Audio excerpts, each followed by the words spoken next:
بسم اللہ الرحمن الرحیم۔ السلام علیکم ورحمۃ اللہ وبرکاتہ۔ ایک تو مجرمین ہے اور ایک مذنبین ہے، یہ دو علیحدہ کیٹیگریاں۔ اس کے بعد ایک نبی کریم صلی اللہ تعالیٰ علیہ وسلم کی شفاعت کبریٰ ہے، اور دوسرا حضرت سیدنا غوث اعظم عبد القادر جیلانی حسنی حسینی بغدادی رضی اللہ تعالیٰ عنہ کا مریدی لا تخف کہنا کہ اے مرید، اے میرے مرید تو خوف نہ کرنا، اور پھر جنت میں اپنے ساتھ لے کے جانے کا وعدہ کرنا اپنے مریدین سے۔ یہ علیحدہ علیحدہ چیزیں ہیں۔ مرزا جیلمی کا کام یہ ہے کہ وہ امت میں اشکالات ابہامات پیدا کر کے صحابہ کرام، انبیاء کرام، اولیاء کاملین، ان سب کے بارے میں لوگوں کو متنفر کرنا چاہتا ہے۔ مطلب کہتا ہے تو یہ ہے کہ میں امت کو ایک پیج پہ لانا چاہ رہا ہوں، یا امت کے جو فرقے ہیں میں ان کو ختم کرنا چاہتا ہوں۔ ہم کہتے ہیں کہ آج تک تم نے ایسی کون سی بات کی ہے کہ جس سے انتشار نہیں پھیلا ہو، یا کوئی ایک ایسی بات بتا دو کسی بھی موضوع پہ کہ جو تم نے کی ہو اور اس سے اولیاء اللہ سے، انبیاء کرام سے، اسلام سے معاذ اللہ دل میں بیزاری پیدا نہ ہوئی ہو۔ مطلب جن کو استنجے کا نہیں پتہ، وضو کے فرائض، غسل کے فرائض و واجبات، مکروہات، نماز سے متعلق کچھ ظاہری احکام ہیں، کچھ باطنی احکام ہیں، بڑے معاملات ہیں، ان لوگوں کے سامنے تم نے اس طریقے سے صحابہ کرام کی ذوات قدسیہ کو رکھا ہے کہ ان کے دلوں میں صحابہ کے بارے میں کچھ اچھا تاثر نہیں ابھرا۔ انبیاء کرام کے بارے میں تم نے ان کو اتنا چھوٹا بنا کے پیش کیا ہے کہ انبیاء کی عزت و تکریم بھی لوگوں کے دل سے نکل گئی ہے، اور اولیاء کاملین کے بارے میں تو تم نے کسی کو بھی نہیں بخشا، بابت شیعی کوئی نہیں۔ یہ تمہارا جملہ جس کی زد میں تمام اولیاء کاملین، انبیاء کرام، صحابہ کرام علیہم الرضوان سب آ جاتے ہیں۔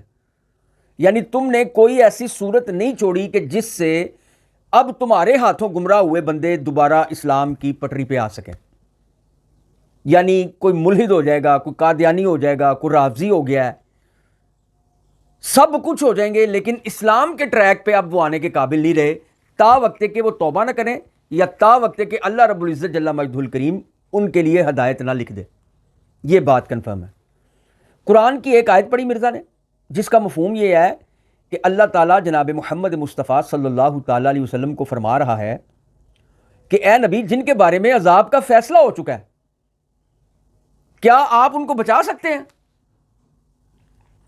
یہ آیت پڑھ کے، اس کے کلپ موجود ہیں، یہ آیت پڑھ کے کہتا ہے لو جی اب بتاؤ بابے کیا چیز ہے؟ یہاں پہ تو نبی کچھ نہیں کر سکتا، اللہ کہہ رہا ہے، یہ میں تو نہیں کہہ رہا، کہتا اللہ کہہ رہا ہے کیا نبی جن پہ عذاب لکھ دیا گیا، جن کے لیے عذاب ثابت ہو گیا، تم انہیں کیسے بچا لو گے، یا تم انہیں کیسے بچا سکتے ہو، یا کوئی بھی انہیں کیسے بچا سکتا ہے؟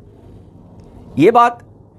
پھر اس کے بعد اس نے مختلف کلپس میں حضور صلی اللہ علیہ وسلم کی شفاعت کے بارے میں بات کی اور اسے منظور قبول بھی کیا، لیکن وہ کیسا قبول کیا؟ وہ اسماعیل دیلوی جیسا، جس طرح اسماعیل دیلوی نے تقویۃ الایمان میں حضور صلی اللہ علیہ وسلم کی شفاعت کو قبول کیا نا، یعنی کہ کوئی یہ نہ کہہ سکے کہ یہ نجدی، وہابی، دیوبندی شفاعت کے قائل نہیں ہیں۔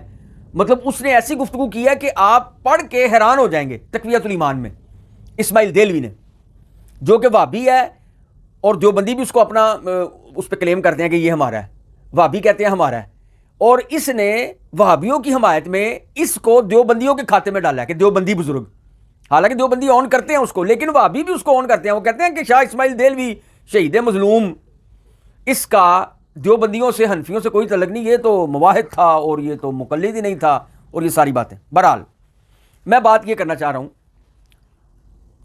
اس نے شفاعت کیا مانی ہے؟ شفاعت بالمحبت کا انکار کیا، شفاعت بالوجاہت کا انکار کیا، دھونس دھمکی والی شفاعت کا انکار کیا، اس کا تو بحمدللہ تعالیٰ ہم بھی انکار کرتے ہیں۔ یعنی کہ کسی کا چہرہ دیکھتے ہوئے اللہ رب العزت جل مجدہ الکریم کسی کو بخش دے، شفاعت بالوجاہت، شفاعت بالمحبت، اس کا بھی اس نے انکار کیا۔ اور مانی کون سی؟ اب وہ بھی سن لیں۔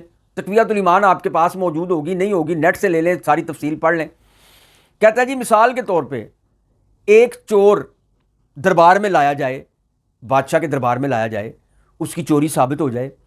اب بادشاہ جو ہے نا، وہ چاہتا ہے کہ میں چور کو معاف کر دوں۔ سنیے گا توجہ سے، وہ کہتا ہے کہ میں چور کو معاف کر دوں، لیکن اب اس کو دربار کا بھی خیال ہے، اپنی عزت کا بھی خیال ہے، اپنے مرتبے کا بھی خیال ہے کہ میں بادشاہ ہوں، ایک چور کو معاف کروں گا تو لوگ کیا کہیں گے؟ تو کہتا ہے اب ایک وزیر جو ہے نا وہ اس کی طرف دیکھ رہا ہے اور اس کے ارادوں کو بھانپ رہا ہے, اس کے چہرے کے تاثرات کی وجہ سے اس کو اس کی خبر ہو رہی ہے کہ لگتا ہے کہ بادشاہ جو ہے نا اس چور کو ریلیف دینا چاہتا ہے یا چھوڑنا چاہتا ہے. تو وہ بادشاہ کے ارادے سے یا اس کے تاثر سے جو کچھ نظر آ رہا ہے اس سے آگاہ ہو کے وزیر کھڑا ہو جائے اور کہے کہ جناب میں سفارش کرتا ہوں کہ آپ اسے چھوڑ دیں. اور بادشاہ تو پہلے تیار تھا کہ میں اسے چھوڑ دوں, لیکن اسے اپنے مرتبے کا, دربار میں لوگ کیا کہیں گے, یہ وہ سارا خیال تھا. جو ہی وزیر نے سفارش کی تو اس نے فوری کہہ دیا چلو ٹھیک ہے جی میں نے چھوڑا. کہتا ہے یہ شفاعت ہے. اب دیکھیں کتنے ظالم اور بے ایمان لوگ ہیں.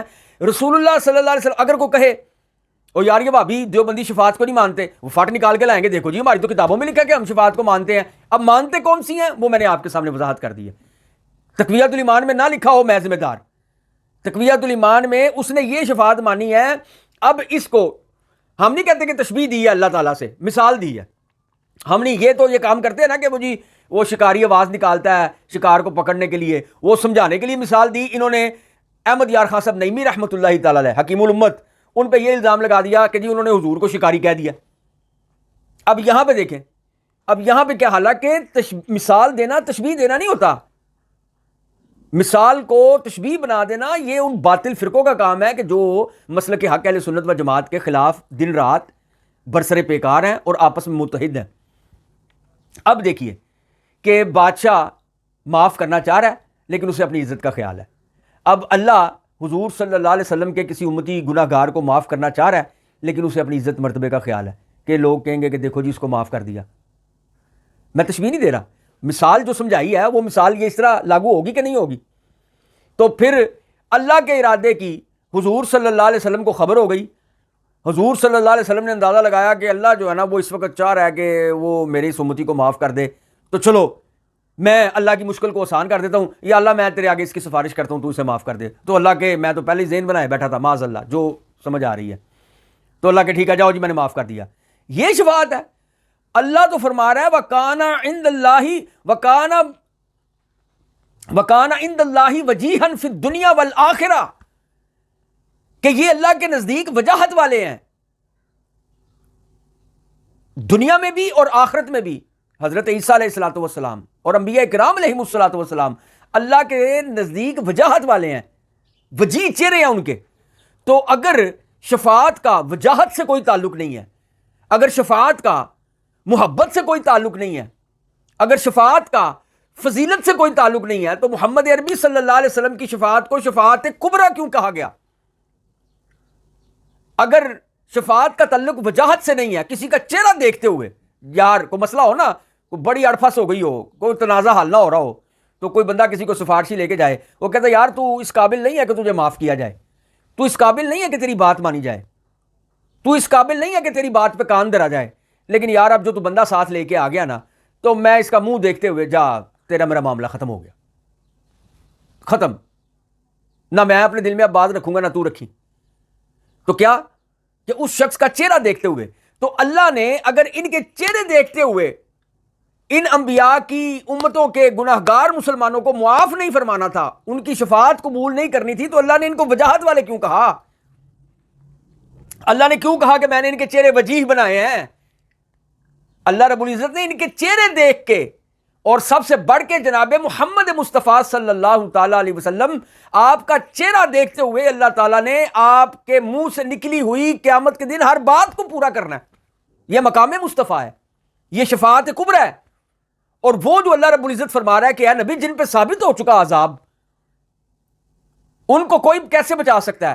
یہاں پہ مراد مجرمین ہے, یعنی مشرکین ہے, یعنی اعتقادی منافقین ہیں, یعنی یہاں سے مراد کافرین ہیں جن کا اسلام سے کوئی تعلق نہیں ہے, ان پہ عذاب ثابت ہو چکا ہے.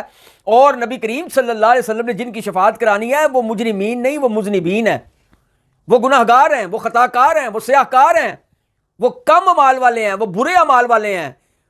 اگرچہ ان کے اعمال برے ہیں, اگرچہ وہ گناہگار ہیں, سیاہ کار ہیں, لیکن اگر ان کے سینے میں ایمان ہے, رائی کے دانے کے برابر بھی ایمان ہے, تو رسول اللہ صلی اللہ علیہ وسلم نے فرمایا میں ان کو بھی آخر میں نکال لوں گا جہنم سے. اور اس پہ کوئی ہم یہ نہیں کہتے, ہم نے کبھی یہ بات نہیں کی کہ جی اس حدیث کی امید پہ جو مرضی کرتے رہو.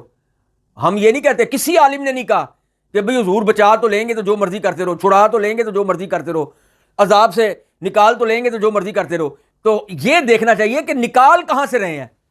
بات یہ قابل طلب ہے اور قابل توجہ ہے. نکال کہاں سے رہے ہیں, نجات کہاں سے دلا رہے ہیں, چھڑا کہاں سے رہے ہیں, بچا کدھر سے رہے ہیں. اگر پل صراط سے گرتے ہوئے بچا رہے ہیں تو تب بھی پل صراط سے گزرنے کا عذاب تو ہے, نہ جانے وہ کتنا امتی محسوس کرے گا. اور پھر نکال کہاں سے رہے ہیں, جہنم سے, اللہ کے عذاب سے نکال رہے ہیں کہ جس کے سینے میں آخر میں رائی کے دانے کے برابر بھی ایمان ہوگا نا, میں اس کو بھی جہنم سے نکال لوں گا. تو جہنم کا عذاب تو اللہ رب العزت کا, ہمارے علماء فرماتے ہیں یہ تو بے ایمان ہے نا, یہ تو جہنمی لونڈا ہے. یہ تو علماء کے بارے میں اور اللہ کے بارے میں اور یہ جو دل میں آپ بکتا رہتا ہے. ہمارے علماء کہتے ہیں کہ جو شخص اللہ رب العزت کے ایک لمحے کے عذاب کو, یعنی 1 گھنٹہ 2 گھنٹے یا 1 سال یا 2 سال یا غیر معینہ مدت کے عذاب, نہ جانے کب نجات ملے اور حضور کی شفاعت کب نصیب ہو, تو بندہ کہے چلو یار اخیر جنت تے جانا ہی ہے تو چل لواں گے اللہ دا عذاب. علماء کہتے ہیں کافر ہو جائے گا. جو شخص اللہ رب العزت کے اتنے عذاب, ایک لمحے کے عذاب کو, پلک جھپکنے سے پہلے اتنا عذاب آئے کہ پلک جھپکنے سے پہلے ختم ہو جائے عذاب, اس عذاب کو بھی اگر اس بندے نے کسی نے ہلکا جان لیا بحیثیت مسلمان کہ ایک لمحے کا عذاب ہے, کوئی بات نہیں, کوئی بات نہیں, چل لواں گے. علماء کہتے ہیں اس نے اللہ کے عذاب کو ہلکا جان لیا, قہار اور جبار کے عذاب کو اس نے ہلکا سمجھ لیا کہ 1 سیکنڈ میں 1 سیکنڈ کا عذاب کیا کر لے گا. اللہ رب العزت جل مجدہ الکریم سے دعا ہے کہ وہ اپنے محبوبان کریم انبیاء اکرام علیہم السلام, صحابہ و اہل بیت اطہار رضوان اللہ تعالی علیہم اجمعین کے سبب, ان کی وساطت اور وسیلے سے اور ان کے پاک تینت دل اور ان کے چہرے وجاہت والے دیکھتے ہوئے اللہ تعالی ہمیں 1 سیکنڈ کا عذاب بھی دینے سے محفوظ فرمائے, ہمارے گناہوں سے درگزر فرما لے, ہمارے گناہوں کی طرف نہ دیکھے, بلکہ رب تعالی جل وعلا رحیم و کریم ہے, کریم مطلق ہے. وہ اپنے محبوب جناب محمد مصطفیٰ صلی اللہ تعالی علیہ وسلم کا چہرہ دیکھتے ہوئے ہمیں بلا حساب و کتاب جنت عطا کر دے. ہم اس کا 1 سیکنڈ کے کروڑویں حصے کا عذاب بھی برداشت نہیں کر سکتے. ہماری اتنی اوقات نہیں ہے, ہماری اتنی حیثیت نہیں ہے. رب تعالیٰ جل وعلا کے آگے کوئی منہ زور ہے کوئی؟ اللہ تعالیٰ جل مجدہ الکریم ہمیں اپنے عذاب سے محفوظ فرمائے, قبر کے عذاب سے محفوظ فرمائے, حشر کے عذاب سے محفوظ فرمائے, دوزخ کے آگ سے عذاب سے محفوظ فرمائے. ہم اس قابل نہیں ہیں کہ اللہ رب العزت کے عذاب کا 1 سیکنڈ کا کروڑواں حصہ بھی برداشت کر سکے. تو حضور صلی اللہ تعالیٰ علیہ وسلم شفاعت فرمائیں گے, یہ شفاعت کبریٰ ہے. اور قرآن کی آیت جس کا مفہوم یہ ہے کہ اے نبی جس پہ عذاب ثابت ہو چکا تم اسے کیسے بچاؤ گے, اب یہ کہتا ہے لو جی دیکھ لو, جی مرزا جیل بھی کہتا ہے لو جی دیکھ لو, او ایتھے تو حضور کچھ نہیں کر سکتے, اللہ کہہ رہا ہے, بابے تو شاہی کوئی نہیں, ایتھے اللہ کہہ رہا ہے. ہم کہتے ہیں بے ایمان آدمی, یہ اللہ مسلمانوں گناہگار مسلمانوں کے لیے نہیں کہہ رہا, بلکہ اللہ رب العزت یہ کافروں مشرکوں اور اعتقادی منافقین کے لیے کہہ رہا ہے. اگر تم کہو کہ نہیں وہ سب کے لیے کہہ رہا ہے تو پھر عسا ان یبعثک ربک مقاما محمودا, ان قریب اے حبیب تیرا رب, یہ دیکھیں ربک, رب العالمین نہیں کہا کہ عالمین کا رب, حالانکہ وہ عالمین کا رب ہے, لیکن کیا کہہ رہا ہے ربک. یہ بڑا ناز والا بڑا پیار والا جملہ ہے. اللہ نے اپنی نسبت اپنے حبیب علیہ السلام کی طرف کی, تیرا رب, یہ نہیں کہا کہ رب العالمین کا رب شفاعت عطا فرمائے گا. ان یبعثک, یہ کا کہہ کے کس کو مخاطب ہے؟ تم حاضر و ناظر کی اور زندہ اور مردہ کی باتیں لے کے بیٹھے ہوئے ہو. ان یبعثک ربک مقاما محمودا, تیرا رب تجھے مقام محمود پہ مبعوث کرے گا, فائز فرمائے گا. اور مقام محمود کیا ہے؟ مقام محمود وہ ہے کہ جہاں پہ رسول اللہ صلی اللہ علیہ وسلم قیامت کے دن بیٹھیں گے, پوری کائنات آدم علیہ نبینا علیہ الصلوۃ والسلام سے لے کے آخری قیامت تک آنے والے انسان تک جتنی بھی مخلوق آئی, جب حضور مقام محمود پہ ہوں گے تو سارے ان کی حمد و ثنا بیان کریں گے, ان کی تعریف کریں گے. اور صرف مخلوق ہی نہیں کرے گی. اور جامع ترمذی اٹھا کے دیکھو, نبی کریم صلی اللہ علیہ وسلم نے فرمایا اس دن میرا رب میری ایسی تعریف کرے گا کہ کائنات میں کسی نے بھی نہیں کی ہوگی, بحمد اللہ تعالی جل مجدہ الکریم. اور آپ نے فرمایا میں اپنے رب کی ایسی تعریف کروں گا کہ مجھ سے پہلے میرے رب کی کسی نے ایسی تعریف نہیں کی ہوگی. یہ مقام مصطفیٰ ہے. اور تم کہتے پھرتے ہو کہ جی یہاں پہ تو حضور کچھ نہیں کر سکتے. اگر حضور کچھ نہیں کر سکتے تو ان یبعثک ربک مقام محمودہ کیا ہے؟ یہ مقام شفاعت تو ہے. صحابہ کرام نے پوچھا عرض کی یا رسول اللہ یہ مقام محمود کیا ہے؟ فرمایا یہ شفاعت ہے. شفاعت کبریٰ رسول اللہ صلی اللہ علیہ وسلم کو رب تعالیٰ نے عطا کر دی, اس دن نہیں کرے گا. جامع ترمذی میں حدیث موجود ہے, اوتیت الشفاع, اللہ تعالیٰ نے مجھے شفاعت کا مالک بنا دیا. حضور صلی اللہ تعالیٰ علیہ وسلم تو یہ فرما رہے ہیں. اچھا اب اگلی بات, مرزا جیلمی کہتا ہے کہ جب ساری مخلوق جمع ہو کے نا آدم علیہ السلام کے پاس جائے گی کہ اللہ رب العزت کی بارگاہ میں جا کے سفارش کیجئے یہ عذاب میں کمی ہو جائے. میں اس پہ پہلے ایک کلپ بنا چکا ہوں لیکن ابھی میری نظر سے اس ملعون کی ویڈیو کلپ گزر گئی. سارا مزہ کرکرا ہوتا. ہم سنی میٹھی زبان والے, اچھی گفتگو کرنے والے, حضور کا ذکر خیر کرنے والے, صحابہ کرام کے گیت گانے والے, اہل بیت اطہار کی محبت کو اپنے دل میں بسانے والے, خوشبوئیں بانٹنے والے, ان ملعونوں کی کلپ دیکھ لیں, ان ملعونوں کی تحریر پڑھ لیں. زبان میں ایسی کرواہٹ آ جاتی ہے, زبان میں ایسی بے روی آ جاتی ہے کہ الامان والحفیظ. اللہ تعالیٰ ہمیں محفوظ فرمائے کہ جس طرح کی یہ زبان ان کے ویڈیو کلپ دیکھ کے ہو جاتی ہے, ورنہ ہم تو سنی لوگ ہیں, محبت بانٹنے والے ہیں. اچھا, اب وہ حضرت آدم کیا کہیں گے؟ حدیث میں آپ نے پڑھ چکے ہیں, آپ لوگ احادیث میں پڑھ چکے ہیں. حضور کیا فرمائیں گے؟ حضور حضرت آدم کیا فرمائیں گے؟ نفسی نفسی, ہائے میرا نفس, ہائے میرا نفس, ہائے میری جان, میری جان. دیگر انبیاء کے پاس جائیں گے, ہر نبی نفسی نفسی پکار رہا ہوگا. اذهبوا الی غیری, آج کسی دوسرے کے پاس جاؤ. انبیاء اس کو پتا ہے کہ شرک ہو جائے گا کسی دوسرے کے پاس جانا. انبیاء کو معاذ اللہ نہیں پتا کہ جو کہہ رہے ہیں بھئی عذاب کس نے بھیجا ہے. عذاب اس وقت کس کی قہاریت اور جباریت اپنے عروج پہ ہے؟ اللہ تعالیٰ کی. قیامت کے دن تو عذاب مسلط کس نے کیا ہوا ہے؟ سورج سوا نیزے پہ, زمین تانبے کی, لوگ اپنے پسینے میں ڈبکیاں لگا رہے ہیں, فرشتے پیروں سے پکڑ کے منہ کے بل گھسیٹتے ہوئے لوگوں کو لے کے جا رہے ہیں. یہ کس نے مسلط کیا ہے؟ اللہ رب العزت نے. تو انبیاء کے پاس مخلوق کیا لینے گئی بھئی؟ جس نے عذاب مسلط کیا اس کی بارگاہ میں ہاتھ اٹھاؤ نا. لیکن حضور فرماتے ہیں کہ انبیاء کے پاس لوگ جائیں گے. اچھا, وہ بھی یہ نہیں کہیں گے کہ اللہ کی بارگاہ میں دعا کرو, عذاب اللہ نے نازل کیا ہے تو اس سے چھٹکارا بھی تو اللہ دے گا نا, اللہ کی بارگاہ میں دعا کرو. وہ یہ نہیں کہیں گے کہ اللہ کی بارگاہ میں جاؤ, وہ کہیں گے اذهبوا الی غیری. صحیح مسلم, صحیح بخاری, ساتہ کی متعدد کتابوں میں حدیث موجود ہے, اذهبوا الی غیری, نفسی نفسی. اب یہ مرزا جیلمی ملعون کہتا ہے, ابو جہل جیلمی, اللہ اس کی قبر پہ اپنا قہر نازل فرمائے تا وقت کہ یہ توبہ نہ کرے. یہ کہتا ہے وہاں پہ تو انبیاء نفسی نفسی پکار رہے ہوں گے. حدیث کے یہ الفاظ پڑھ کے نا کہتا ہے وہاں پہ تو انبیاء نفسی نفسی پکار رہے ہوں گے. اللہ نے قرآن میں حضور کو کہہ دیا ہے کہ جس پہ عذاب ثابت ہو گیا وہاں پہ تو کیا کر سکتا ہے؟ تو اس نے کہا جی اب جہاں پہ انبیاء نفسی نفسی پکار رہے ہوں اسے غوث پاک کہنے گیا ہوتا میں جنت لے کے جاواں. اب اگلا بندہ فوری طور پہ کہے گا یار یہ تو سامنے کی بات تھی, یہ تو سمجھ نہیں آیا. وہ جہاں پہ انبیاء کرام کہہ رہے ہوں ہائے میری جان, ہائے میرا نفس, یعنی کہ اللہ کا عذاب اور اللہ کے وہ اللہ کی قہاریت اور جباریت اتنے عروج پہ کہ انبیاء کرام یہ کہہ رہے ہیں نفسی نفسی, اذهبوا الی غیری, اذهبوا الی غیری.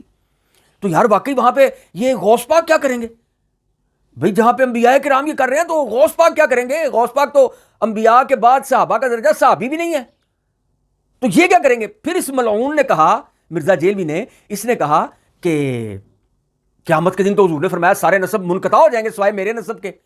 تو عبد القادر جیلانی وہاں پہ کیا بیچتا ہے؟ اس کتے کو یہ نہیں پتا کہ عبد القادر جیلانی کا نسب کیسے منقطع ہوگا, اور وہ حسنی حسینی سید ہیں. وہ حضرت امام علی مقام امام حسین اور حضرت امام علی مقام امام حسن کی اولادوں میں سے ہیں, حسنی حسینی سید ہیں.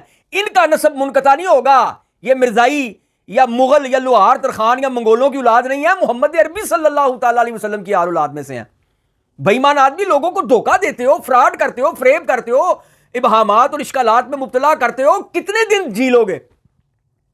اچھا چلو جی تو لو گے, چلو جیسا تیسا جی لو گے, مرو گے کیسے یہ بتاؤ؟ کیسے مرو گے؟ کس طرح تمہاری جان نکلے گی؟ کچھ سمجھ ہے, کوئی عقل ہے, کوئی شعور ہے؟ میں اس کے فالوور سے بھی کہتا ہوں کہ اس کتے سے جان چھڑائیں گے, آپ کا ایمان لے چکا ہے. اگر مزید رہیں گے تو توبہ کی توفیق بھی نہیں رہے گی. حضور سیدنا غوث اعظم حسنی حسینی سید ہیں, کسی نے آج تک انکار نہیں کیا. 14 صدیوں کی امت میں کسی ایک نے بھی انکار نہیں کیا کہ یہ حسنی حسینی سید نہیں ہے یا آل رسول میں سے نہیں ہے. تو اجماع امت جس بات پہ قائم ہے, تو یہاں پہ کہتا پھرتا ہے جی, وہ لوگوں میں اشکال پیدا کیا نا, وہ یار ہاں واقعی نسب تو سارے منقطع ہو جائیں گے, عبد القادر جیلانی کیسے لوگوں کو بچائیں گے؟ عبد القادر جیلانی حسنی حسینی سید, آل رسول, اولاد علی, آل نبی. اچھا, اب کہتا ہے کہ نفسی نفسی سارے کہہ رہے ہوں گے انبیاء کرام, تو حضور غوث پاک کیسے کہیں گے مریدی مریدی آؤ میرے مریدو آؤ جو میں جنت لے کے جاؤں؟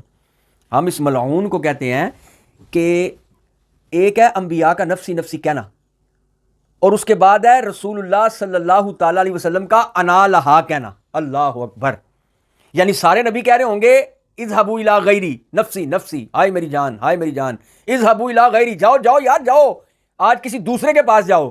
تو جب سارے حضرت عیسیٰ کے پاس آئیں گے، حضرت عیسیٰ جناب محمد مصطفیٰ صلی اللہ علیہ وسلم کے پاس بھیجیں گے، تو حضرت محمد مصطفیٰ صلی اللہ علیہ وسلم اذهبوا الی غیری نہیں کہتے ہوں گے، بلکہ باہیں کھول کے کھڑے ہوں گے اور فرمائیں گے انا لہا انا لہا انا صاحبکم، ارے ادھر ادھر کیوں جاتے ہو، میں تمہارا صاحب ہوں، میں تمہارے لیے کافی ہوں، انا لہا تمہارے لیے میں جو ہوں، پریشان کیوں ہوتے ہو؟ اور حضور صلی اللہ علیہ وسلم شفاعت فرمائیں گے، اور وہ شفاعت کیا ہے؟ سب سے پہلے شفاعت کبریٰ، اسی لیے حضور کی شفاعت کبریٰ کہی جاتی ہے کہ سب سے پہلے حضور صلی اللہ علیہ وسلم شفاعت فرمائیں گے۔ ابھی حضور غوث پاک نہیں بول رہے، ابھی صرف انبیاء بولے ہیں، اور انہوں نے بھی نفسی نفسی کہہ دیا ہے، اور اذهبوا الی غیری کہہ دیا ہے۔ ابھی صرف حضور بولے ہیں، حضور کیا بولے ہیں؟ انا لہا، میں جو ہوں، انا صاحبکم، میں تمہارا صاحب ہوں، آؤ کیا مسئلہ ہے یا رسول اللہ، یہ معاملہ ہے، چلو اللہ کی بارگاہ میں جائیں گے، سر سجدے میں رکھیں گے، اللہ فرمائے گا محمد سر اٹھاؤ صلی اللہ علیہ وسلم، آج جو کہو گے سنا جائے گا، جو سوال کرو گے پورا کیا جائے گا، اور جس کی شفاعت کہو گے اس کی سفارش تمہاری اس کے حق میں قبول کی جائے گی۔ کہو جو کہنا ہے، اے محمد سر کو سجدے سے اٹھاؤ، سل مانگو، کیا مانگتے ہو، جو مانگو کہ تمہیں عطا کیا جائے گا۔ شفاعت کبریٰ حضور کی ہو گئی، پھر انبیاء کرام علیہ السلام شفاعت فرمائیں گے، پھر صحابہ کرام، قرآن گواہ ہے کہ وہ شفاعت کروائیں گے، وہ بولیں گے رب کی بارگاہ میں کہ جن سے رب تعالیٰ جل وعلا نے اپنے جن بندوں سے وعدہ کر لیا اپنے ذمہ کرم پہ، تو وہ جو جن بندوں سے رب تعالیٰ نے وعدہ کر لیا ہے ان میں حضور سیدنا غوث اعظم عبد القادر جیلانی، امت کے اولیاء، علماء، صلحاء، شہداء، مومنین، احادیث موجود ہے، بخاری شریف میں حدیث موجود ہے کہ یہ شفاعت کرائیں گے۔ تو اب یہ کہنا کہ انبیاء تو نفسی نفسی کہہ رہے ہوں گے، وہ ابتدائی وقت ہے، ملعون، لعین، مردود، رجیم و زنیم، وہ ابتدائی وقت ہے کہ جب انبیاء کرام کو بھی شفاعت کی اجازت نہیں ہوگی، کیوں کہ ابھی شفاعت کا دروازہ جناب محمد رسول اللہ نے کھٹکھٹانا ہے۔